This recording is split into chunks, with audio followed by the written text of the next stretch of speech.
दादा ए महेंद्र दादा उनकर दादा नहीं तुम्हें बुलाओ तो ही हम अपना म्यूजिक प्रयागराज सीताराम बिरहा म्यूजिक और राधा म्यूजिक क्लब के डायरेक्टर साहब हमरे महेंद्र यादव दादा राजा दशरथ ये आपके द्वारा 100 रुपया बहुत बहुत धन्यवाद।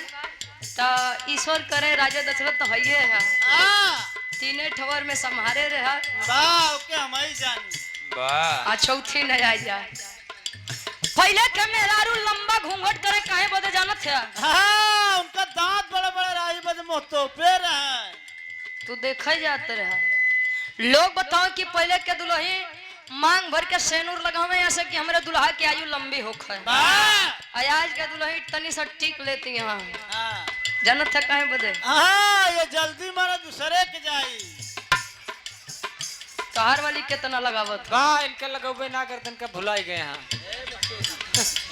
वीरेंद्र पटेल और अतुल पटेल हमारी बड़का भैया आपके द्वारा सादर 100 रुपया बहुत बहुत धन्यवाद। अच्छा ये कुल हमारे भैया गोवे बैठा है राकेश भैया सालू भैया आशीष भैया अच्छा ये 100 रुपया बहुत बहुत धन्यवाद। सालू यादव राकेश यादव आपके द्वारा 100 रुपया बहुत बहुत धन्यवाद। आशीर्वाद के चारे के मुझे अपनी कला